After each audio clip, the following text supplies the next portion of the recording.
Halo guys, balik lagi di channel Gus Ali. Jadi kali ini kita cerita horor lagi, cerita horor bersama Gus Ali. Nah, kita kalau ngomongin di jalan raya, kita touring, kita riding, pasti ada hal-hal yang random di jalan. Apakah kita ketemu hal mistis atau kejadian unik atau hal-hal yang berbau menyeramkan. Nah, di sini kita akan membahas lagi cerita horor dari subscriber. Kalau kalian mau ngirim, cek aja di IG gue, langsung kalian bisa DM ke situ. Dan kalian kirim aja ceritanya, videonya, fotonya, kirim aja. Langsung aja kita akan membahas cerita dari Abi.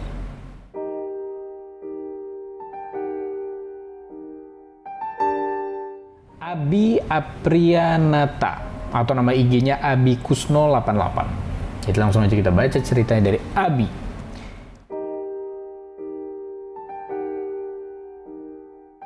Jadi waktu itu tahun 2013, pas aku masih kerja di Sibolga, kota kecil di Sumatera Utara. Aku kerja di salah satu pembangkit listrik yang terletak di pinggir kota dan di tepi laut. Jarak dari mes menuju kantor tuh sekitar 30-an kilometer, dan ditempuh setiap hari, jadi nggak bisa dibilang touring sih. Kadang aku naik bus kantor dan kadang aku bawa kendaraan sendiri kalau mau lembur atau pas pulang mau ada urusan lain. Waktu itu aku masih pakai motor Honda Tiger Evo 2000 yang double headlamp. Perjalanan ke sana mesti melewati hutan bakau, daerah rawa-rawa, dan melewati 4 jembatan.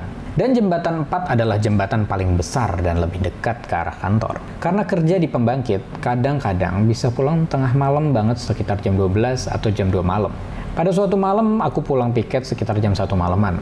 Sebenarnya udah ditawarin diantar sama driver. Cuma aku males ninggalin motor di kantor. Pas jalan pulang, aku nggak terlalu ngebut, mungkin sekitar 40-an kilometer per jam. Karena pas saat itu mau hati-hati aja dan nggak mau terburu-buru walaupun udah larut banget. Pas deket jembatan 4, aku lihat ada bapak-bapak lagi duduk di pinggir jembatan lagi mancing dari atas jembatan dan dia menghadap ke arah anak sungai menuju laut. Karena nggak mau mengganggu, aku pelankan motorku dan aku memberi salam untuk permisi. Permisi, kataku sambil tetap berjalan pelan di motor. Silahkan anak muda, jawab bapak itu. Tapi anehnya bapak tadi menjawab salamku dengan memutar kepala ke belakang, bukan menoleh. Jadi posisinya aku nyaris tepat di belakang bapaknya, dan kepala bapak itu muter gitu ke belakang, sementara badannya tetap megang pancing dan mengarah ke laut. Bapaknya senyum lebar banget, tapi lebarnya nggak wajar, kayak senyum dari kuping ke kuping. Dan kedua matanya hitam gelap. Aku kaget, langsung tancap gas, nggak noleh-noleh lagi ke belakang.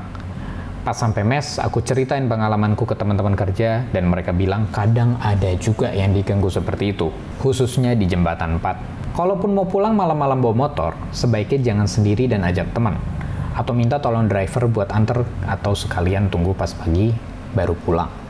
Ada juga temanku yang cerita kalau ngelihat 2 anak kecil umur 3 tahunan telanjang bulat sedang main-main sambil memanjat rangka jembatan 4 pas pulang larut malam. Bedanya sama aku, dia cuek aja sambil terus jalan dan gak menegur atau menyapa. Karena dia sudah tahu di sana sering ada kejadian. Wow. Oke. Ini cerita serem sih. Serem banget sih karena out of nowhere gitu loh, lu nyapa orang, habis itu malah jadi gue paham sih maksudnya, orangnya madep gini kan, habis itu baliknya benar-benar kayak 180 derajat gitu, tak gitu, terus senyum sampai kuping gitu, habis itu matanya hitam. Itu sangat menyeramkan sih, dan gue sih kalau gitu tuh penasaran kayak kalau lu berhenti gimana gitu kan, kayak apa yang terjadi gitu. Dan bapak-bapak ini mancing, emang ada kalau lo lewat daerah jembatan-jembatan, biarpun lo di daerah Depok sini ya, tengah malam tuh banyak orang-orang lagi mancing gitu loh. Jadi kayak gue paham sih kenapa lo nyapa untuk menghargai orang itu, dan emang orang mancing tengah malam mah biasa gitu. Tapi ini random gitu, dan kalau dari cerita ini orangnya sendirian gitu. Serem sih, serem banget karena kita nggak tahu itu apa, kita nggak tahu apa yang terjadi. Dan kalau gini-gini nih, inilah pentingnya kita pakai GoPro gitu kan, motovlogger pakai GoPro. Jadi kalau nyapa, oh itu hantunya kerekam gitu kan, jadiin duit yang jadinya malah jadi AdSense ya. Nah, jadi kayak itulah perlunya footage untuk riding gitu kan. Dan tapi aneh ya, gue lihat cerita di sini ya adalah si bapak saat disapa, silahkan anak muda gitu kan. Keren sih, kayak oh baik nih gitu kan, tapi kok senyum, tapi kayak lu bingung gak sih, jadi lu nyapa yang bisa jadi itu jin atau hantu atau ya apapun yang menyeramkan lah gitu kan, jadi baik dia, silahkan anak muda gitu, tapi senyumnya kayak gitu, jangan-jangan emang dia baik tapi dia serem gitu, atau memang ada orang yang kayak gitu senyumnya sampai kuping dan matanya hitam, we never know. Tapi kalau misalnya udah ada legend apa tuh bahasanya, pokoknya jadi kayak emang kepercayaan orang situ. Jadi lo kalau ke daerah-daerah tertentu pasti ada daerah yang kayak lu jangan lewat sini jam segini karena ada yang jaga ini gitu. Kayak kalau lu touring lewat Pantura atau nanti lu lewat Alas Roban, nah itu ada tuh jam-jam jangan lewat situ, bahaya gitu. Nah itu biasa ada yang jaga. Nah gue sih percaya sama hal gitu karena emang ada yang jaga biasanya. Yang pasti sih kalau berkendara banyak-banyak baca doa, banyak-banyak fokus di jalan, banyak-banyak baca doa, fokus, dan cek kendaraan kondisi gimana. Karena kalau udah larut malam bukan cuma hal-hal goib seperti ini yang menakutkan, tapi ya begal, ya orang lain yang nggak fokus, orang mabuk atau gimana, kita harus fokus gitu kan, dan kondisi motor harus prima. Bacaan dan doa itu yang menolong kita untuk di jalan raya gitu juga. Oke guys, jadi ini sedikit cerita dari Bro Abi Aprianata.